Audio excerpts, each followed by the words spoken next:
many employees move to the virtual remote working options. So keep that in mind. And if you are here in St. Louis, maybe there are some St. Louis companies that you haven't looked at. The other really important point that I wanted to mention is that non-for-profits, that might be something that you haven't looked at or wasn't on your original target list, and especially healthcare not-for-profits. You also have a greater opportunity of securing visas if they sponsor, because there is not a cap with non-for-profits. And also, if you can think about it right now, there is such a need for community support in times of crises like this. So that might be something that you want to uncover and do a little bit more research on. So again, really appreciate the opportunity and the time to talk with you all. Now in our agenda, I believe we are going to open it up to some Q&A. And so I'm going to turn the floor back over to Carissa and Jill to help us with any questions or comments that are coming in. Thank you so much. Awesome. Thank you so much, Allison, and all of the employer relations team. We really appreciate your insights and some of the good news that you shared with us just now. This is a time for questions, for a question and answer from our students. And so please feel free. We have some time left in our session. If you want to go ahead and put your question in the chat, the employer relations team would be happy to field those questions. Don't be shy. But if not, we can, we as an SMP team, employer relations, the WCC, we're here to support you. So we'll wait here just a little bit for your questions, and we'll kind of go from there. Does anyone have anything?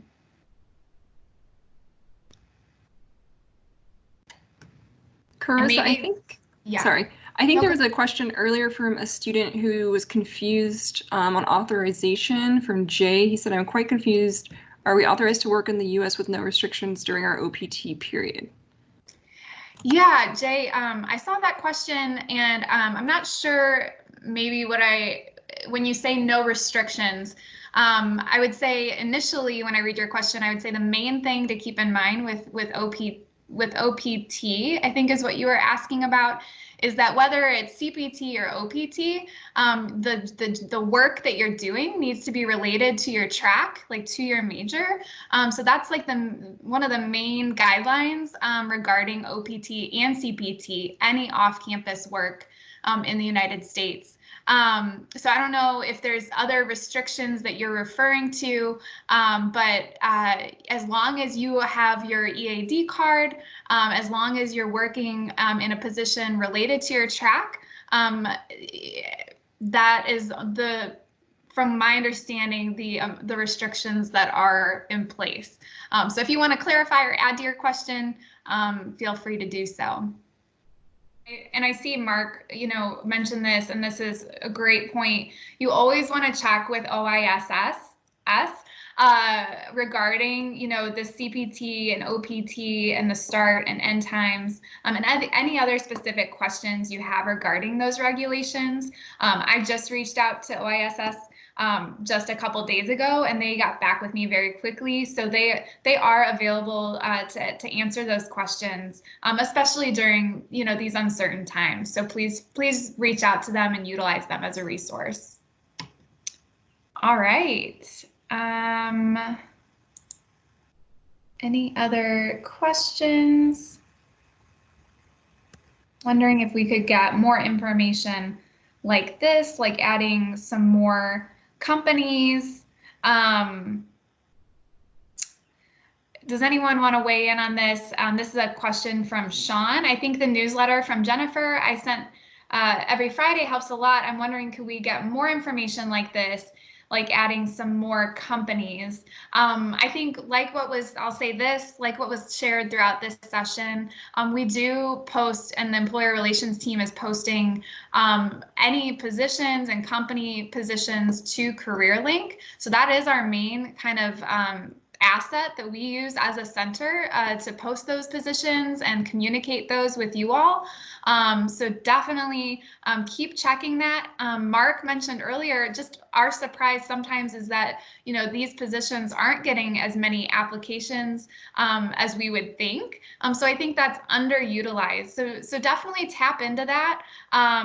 And then I know Jennifer also pulls from Careernomics as well. That is a resource that you all have access to.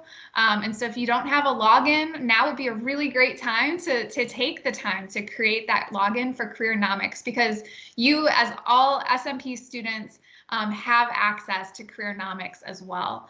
If anyone else would want to weigh in to this question, feel free. Where can we see the list of companies that have relationships with the WCC? Is it on CareerLink? I don't know if in employer relations, I know most of those employers and positions are coming from companies that you all have relationships with. I don't know if you all want to weigh in on this question. Hi, Carissa. This is Lee.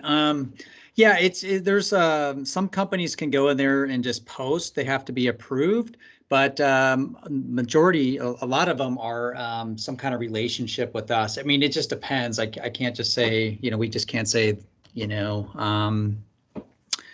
there's no way to really filter out that list. But we'd be happy to, if there's a company on there you're really interested in taking a deeper dive into, let us know. Happy to.